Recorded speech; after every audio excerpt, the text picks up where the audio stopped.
Sobat, melanjutkan kisah Keris Nogo Sosro Rabu Inten untuk sobat semua. Selamat menikmati.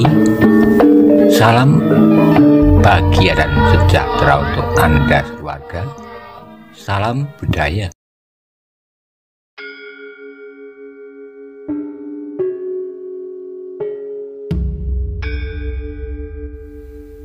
Pada episode sebelumnya dikisahkan, Arya Saloko terluput dari serangan gelap lemparan pisau belati oleh Umbaran. Hal itu karena kesigapan Radite. Kemudian Arya Saloko, Mesojenar dan Kebo Kanigoro memasuki pendopo Perdikan Banyu Biru. Bagaimana kisah selanjutnya? Simak bersama-sama.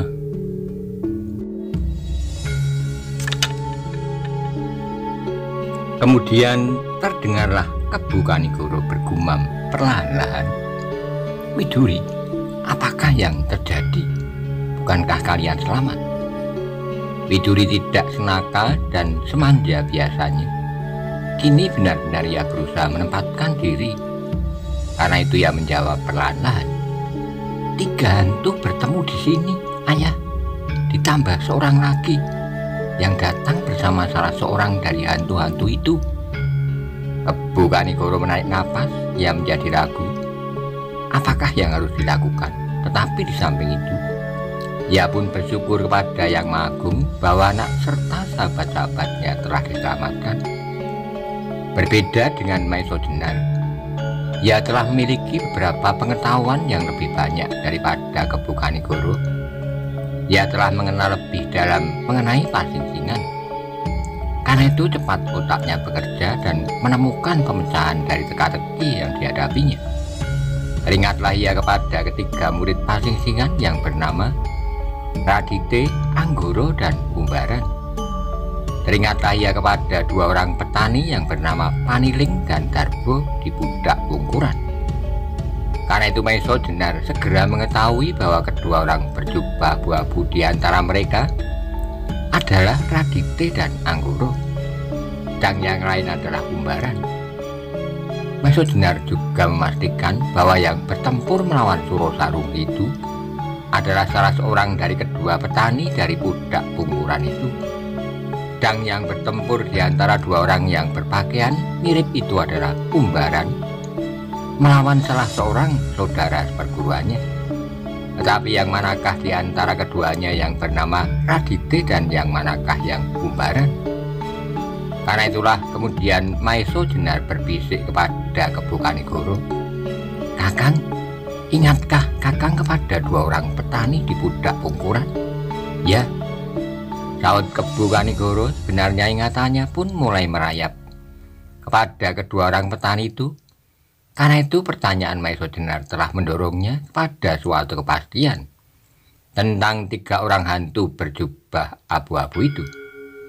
"Tuhan Maha Besar," Mesojenar meneruskan, "mereka datang kemari pada saat yang tepat. Karena salah seorang dari mereka itu pula lah, maka Arya Saloko dapat diselamatkan." "Ya," jawab Kebo Kanigoro. Pada saat itu 2 buah pisau belati panjang yang berwarna kuning terbang ke arah Arya Saloko. Baik Mesojenar maupun Kebo Kanigoro melihat salah seorang dari mereka berjongkok. Orang itulah yang telah menolong Arya dari usaha pembunuhan yang dilakukan oleh yang lain. Dan orang itulah pasti salah seorang dari Radite atau Anggoro. Tetapi ketika kemudian keduanya telah terlibat dalam suatu pertempuran yang riuh, maka mereka tidak dapat mengenal lagi yang manakah di antara keduanya yang telah menolong Arya. Karena itu mereka tidak dapat segera berbuat sesuatu sebelum memperhitungkan kemungkinan-kemungkinan sebaik-baiknya. Namun Mesojenar tidak mencemaskan keadaan. Ia yakin bahwa Radite dan Anggoro akan dapat menyelesaikan pekerjaan mereka. Di Rawa Pening dahulu, Simorudro dan Pasingsingan tak mampu melawan kedua orang itu pula. Sedangkan pada saat itu Radite dan Anggoro harus menyembunyikan gerak-gerak khusus dari perguruan Pasing Singa. Apalagi kini mereka dapat bergerak dengan leluasa tanpa pengendalian diri. Mereka tidak perlu takut-takut bahwa mereka akan dikenal, sebab agaknya kehadiran mereka pada saat itu dengan ciri-ciri kekhususan mereka adalah karena Raditya dan Anggoro telah menemukan suatu cara pemecahan. Karena itulah akhirnya Maisajenar dan Kebu Kanigoro malahan berkisar menepi. Arya pun telah turun dari kudanya. Kini jantungnya telah tidak berdentang-dentang lagi. Ia berdiri tidak jauh dari gurunya sambil memperhatikan setiap keadaan. Ia tidak mengerti mengapa tiba-tiba ada 3 orang yang berjubah dan bertopeng, sedang sepasang diantaranya saling bertempur. Pertempuran di halaman itu semakin sengit. Surosarunggi mengumpat dalam hati. Maisajenar dan Kebu Kanigoro benar-benar mempengaruhi perasaannya. Ia telah melihat sendiri apa yang telah dialami oleh Simorudro dan Nogoposo. Kedua orang itu pula lah yang telah membinasakan mereka. Dan kini tiba-tiba ada setan gendruwo tetean yang mengganggu. Orang berjubah itu benar-benar mengacaukan rencana. Kalau tak ada mereka, ia pasti akan berhasil menghindari pertempuran ketika didengarnya kentongan rog-rog asem. Tapi sekarang tak ada kesempatan untuk meninggalkan halaman itu. Tapi justru karena itulah maka Surosarunggi, seorang yang punya nama yang besar di antara mereka, yang tahu akibat-akibat dari perbuatannya, menjadi semakin marah. Senjatanya meledak-ledak seperti guruh di langit, menyambar, melingkar, mematuk, mengerikan. Senjata itu dapat menyerang lawannya tidak saja dari muka atau dari samping, tetapi ujungnya tiba-tiba dapat mematuk pula dari arah punggung lawannya. Untunglah yang melawan adalah Anggoro yang memiliki kelincahan melampaui ujung seperti itu. Setiap kali ia melompat-lompat menghindari dari ujung senjata lawannya, selincah sikatan menyambar belalang di rerumputan. Bahkan ujung pisaunya pun mematuk-matuk mengerikan, seolah-olah telah berubah menjadi puluhan bahkan ratusan pisau yang bergerak bersama-sama. Kemudian Surosarunggi tidak lagi memperhitungkan apa yang akan terjadi atas dirinya, tetapi apa yang ada di benaknya adalah bertempur mati-matian untuk membinasakan orang yang telah berani merusak rencananya itu. Sudah itu, apakah ia harus mengalami nasib seperti Simorudro? Apakah ia masih akan bernasib baik? Tidaklah menjadi soal baginya. Demikianlah pertempuran antara Surosarunggi dengan Anggoro segera mencapai saat-saat yang menentukan. Ketika Anggoro melihat lawannya berjuang pada tataran terakhir, ia pun segera memusatkan segala kemampuannya sehingga lambat laun nampaklah bahwa petani miskin dari Pudak Pungkuran itu dapat mendesak lawannya. Sambil menggeram marah, Surosarunggi berusaha untuk melepaskan segala kesaktiannya. Namun ternyata Anggoro memiliki beberapa kelebihan daripadanya, sehingga akhirnya Surosarunggi tak dapat berbuat lain daripada melepaskan ilmu terakhir yang dinamainya uler kilan. Ilmu yang luar biasa dahsyatnya, meskipun pada dasarnya ilmu ini adalah ilmu gerak, namun uler kilan memiliki daya keampuhan yang gegirisi.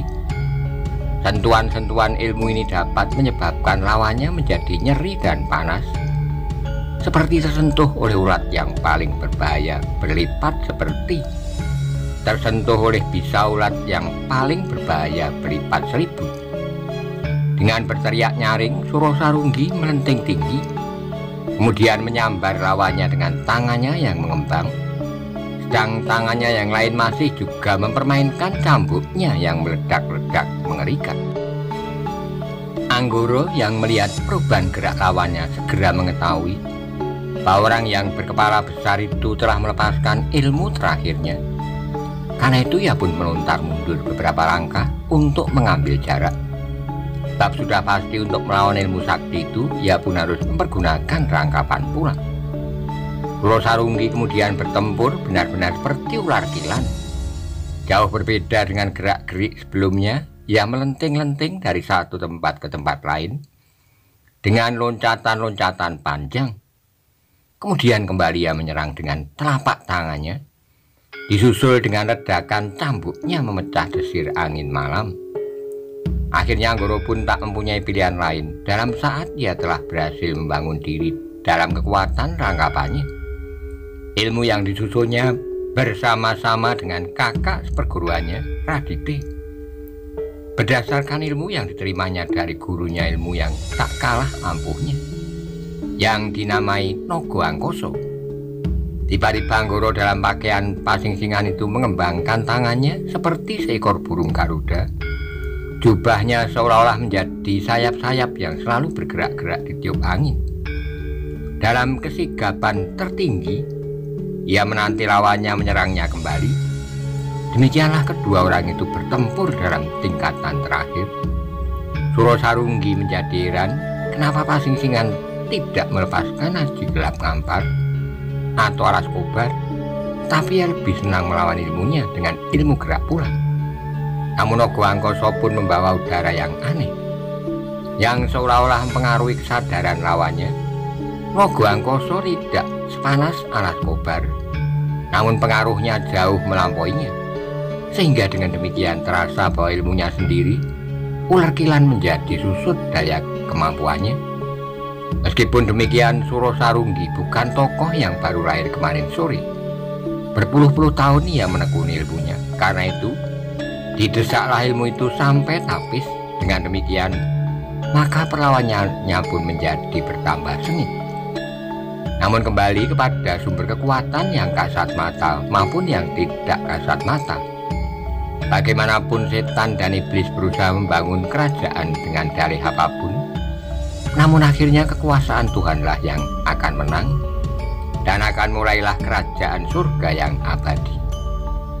Semakin lama semakin jelas bahwa Naga Angkasa yang dahsyat itu benar-benar dapat mendesak ilmu yang dinamainya ular kilan. Meskipun demikian, ular kilan yang kasar dan bengis benar-benar merupakan ilmu terkutuk dan luar biasa. Apalagi kemungkinan Suro Sarunggi itu pun mempergunakan ilmunya yang lain, yang disebutnya mulut putih, yang dapat meluluri kulitnya dengan keringatnya, sehingga ia menjadi selicin belut. Kemudian Anggoro terpaksa untuk kedua kalinya melepaskan ilmunya yang lain, ilmu yang benar-benar diterima dari gurunya secara murni, Alas Kobar. Setelah ia berusaha menjauhkan lawannya dari pendopo, sebab ia sadar bahwa Alas Kobar akan memancar ke segala arah, sehingga dengan demikian ia memerlukan jarak untuk membebaskan orang-orang dari pengaruhnya. Terasa kini oleh Suro Sarunggi bahwa lawannya itu pun benar-benar bernama Pasing-singan. Tapi ia tetap tidak mengerti kenapa hal itu bisa terjadi. Meskipun demikian ia tidak mau berpikir lebih banyak lagi. Ketika terasa udara panas menyerangnya, ia pun segera membentengi diri untuk membebaskan panas yang melibatnya. Namun dengan demikian terasa bahwa ilmunya menjadi semakin susut. Kemampuannya tidak sedahsyat mula-mula. Naga Angkasa yang dirangkapi Alas Kobar benar-benar menjadikannya cemas. Tapi kini benar-benar ia tak mempunyai kesempatan untuk melarikan diri. Karena itu bagaimanapun juga ia harus mengurai segenap kemampuannya. Bahkan akhirnya ia menjadi seolah-olah putus asa dan bertempurlah ia membabi buta. Dalam keadaan yang demikian itulah akhirnya Suro Sarunggi benar-benar kehilangan perhitungan. Ketika Anggoro menyerangnya dengan dahsyat, ia mencoba untuk mengelakkan diri dengan melenting tinggi. Ular kilan itu benar-benar telah membebaskannya. Namun ketika ia berusaha untuk menyerang lawannya dengan cambuk di tangan kiri dan kekuatan ilmu gerak Naga Angkasa, ia berhasil menangkap ujung cambuk Suro Sarunggi. Direnggutkannya cambuk itu kuat-kuat, namun Suro Sarunggi tak akan melepaskan senjatanya. Memang hal itu telah diperhitungkan oleh Anggoro. Dengan demikian, karena Anggoro merasa bahwa Naga Angkasa dapat melampaui, tidak-tidaknya menyamai kekuatan lawannya, ia mempunyai kemenangan waktu. Suro Sarunggi tersentak selangkah maju, namun selangkah itu telah menentukan saat terakhirnya. Ketika ia meluncur maju pada saat yang bersamaan, Anggoro meloncat maju, pisau belati panjangnya bergerak dengan cepat menyambar leher lawannya. Tapi Surosarunggi tak mau mati. Dengan gerak naluriah ia terpaksa melepaskan cambuknya dan membungkukkan diri. Kali ini ia terbebas dari sambaran pisau itu. Tetapi untuk kedua kalinya Anggoro menyerang dengan tangannya mengenai tengkuk lawannya. Kekuatan Anggoro benar-benar mengagumkan meskipun saat itu Surosarunggi dalam lambaran ilmunya. Namun dengan kekuatan Ogo Angkoso, pukulan tangan Anggoro benar-benar seperti sambaran petir yang menghantam dari langit. Demikianlah maka pertempuran itu sampai pada akhirnya Surosarunggi, seorang yang selama ini menjadi tempat berlindung beberapa orang dari golongan hitam di Rawapening, dan yang telah melahirkan dua orang kakak beradik Uling Putih dan Uling Kuning ke dalam lingkungan golongan hitam, kini tak dapat menghindarkan diri dari terkaman maut.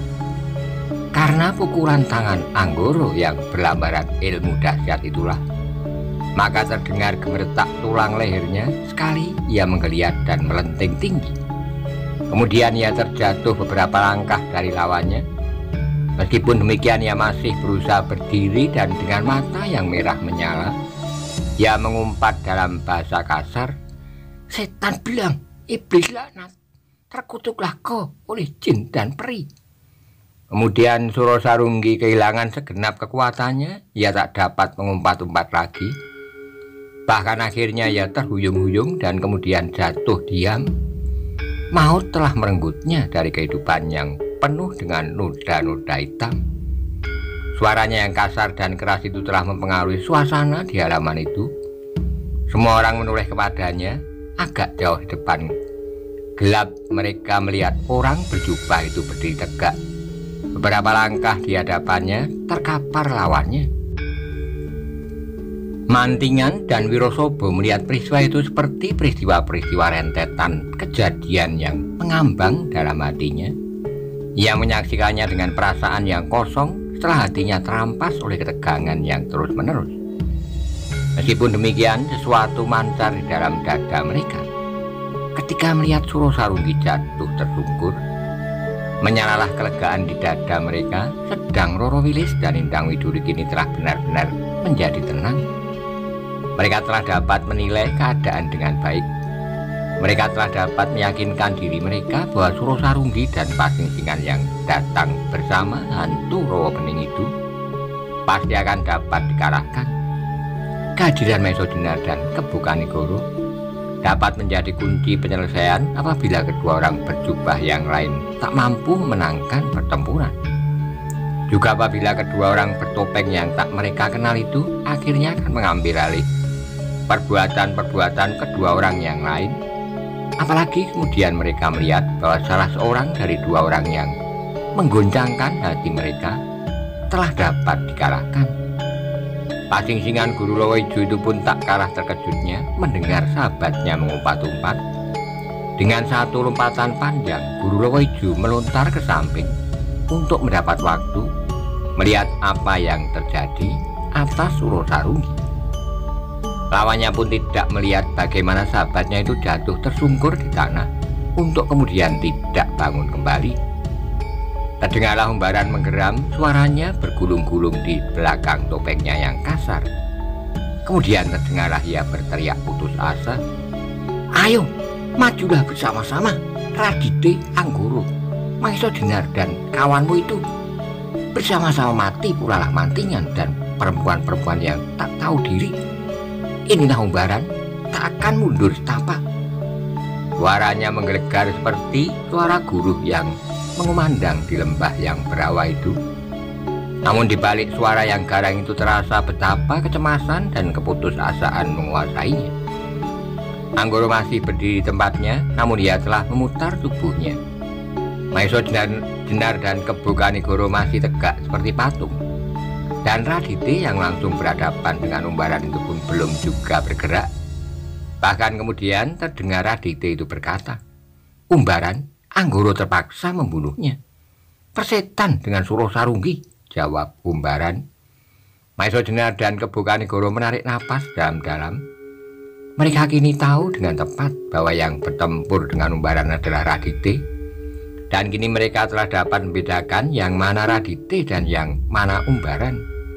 Meskipun demikian, mereka tak akan mengganggu kedua orang yang kakak beradik perguruan itu menyelesaikan masalah mereka. Umbaran, kata Radite, pergunakanlah saat-saat terakhir ini baik-baiknya. Pandanglah langit yang luas dan menjadi lapang pulalah hatimu. Menyebutlah nama Tuhan dan kemudian bertobatlah. Kenapa aku harus bertobat? Teriak Pasingsingan. Aku telah menempuh suatu perjuangan yang mengasihkan, yang telah membentuk diriku menjadi seorang yang bercita-cita. Aku sadar dan tahu akibat dari perjuanganku. Aku tahu bahwa suatu kali aku harus memilih mukti atau mati. Radite mengeluh. Jangan begitu. Tak ada di dunia ini manusia yang bebas dari kesalahan. Kau, aku, Anggoro, anak Mas Maisodenar dan anak Mas Kebu Kanigoro itu pun memiliki dosa masing-masing. Karena terhadap orang yang telah bertobat tak seharusnya dilakukan sesuatu. Sebab kami sendiri pun bernoda, kami akan memaafkan engkau. Demikian juga guru kita. Hanya orang-orang yang terlepas dari dosalah yang berhak menghukum setiap orang yang telah bulat-bulat pasrah diri ke dalam lingkungan kebenaran. Dan orang yang demikian itu tidak ada di dunia ini. Karena itu apabila kau benar-benar bertobat, pasrah diri dengan tulus dan jujur, tak akan ada orang yang menendammu. Bah, jawab Umbaran, akan kau pikat aku dengan mulutmu. Bertempurlah dengan sikap jantan. Jangan membujuk dan menikam aku dari belakang. Kejantanan seseorang tidaklah ditentukan dengan atau oleh senjata, sahut Radite, tapi ditentukan oleh caranya menyelesaikan persoalan. Bagaimana ia menghargai cinta tak sesama, cinta yang dilimpahkan Tuhan kepadanya.